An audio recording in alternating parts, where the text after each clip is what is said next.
Welcome back to God's Whispers, a place where we take the time to pause and reflect on the word of the Lord. Today I'm going to be speaking about a reading from Colossians, chapter 1, verses 9 through 14, where Paul prays one of his most beautiful prayers for a young church learning to live out their faith. Just a little background information. Colossia was not a major city like Rome. It was actually a small town in decline in Asia Minor, which is now like on the border of Turkey. Yet Paul still chose to write to them because he cared deeply for every community of believers, no matter how big or small. Interestingly, Paul had never visited Colossia in person. The church there was likely planted by Epaphras, one of Paul's co-workers, who carried the gospel into the city. But Paul wrote because he had heard reports that the Colossians were facing confusions from false teachings, mixing Greek philosophy, Jewish law, and even mystical practices. So these teachings made some believers question whether Christ was enough. So Paul writes this prayer not just as encouragement, but as protection. By praying for wisdom, endurance, and joy, he reminds them that spiritual maturity doesn't come from rituals or human traditions, but being rooted in Christ, who has already rescued them from darkness and transferred them into God's kingdom.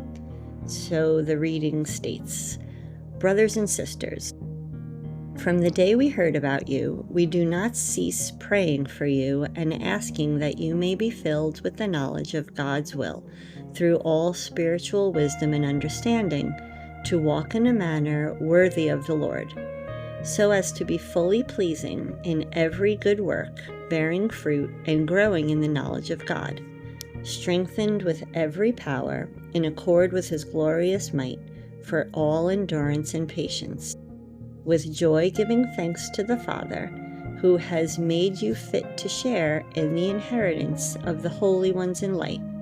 He delivered us from the power of darkness and transferred us to the kingdom of his beloved Son, in whom we have redemption, the forgiveness of sins."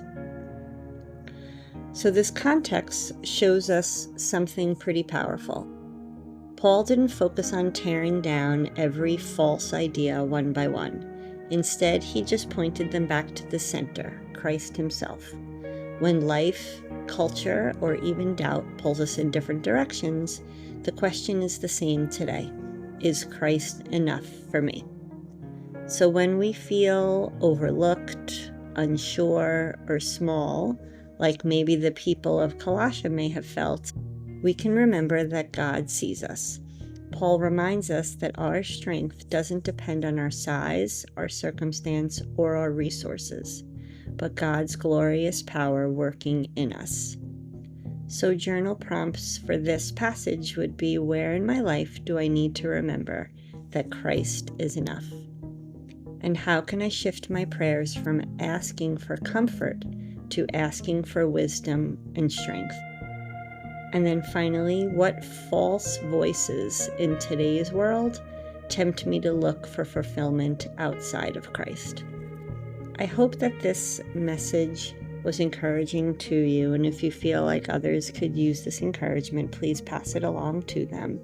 And don't forget to subscribe so you can continue to hear God's Whispers.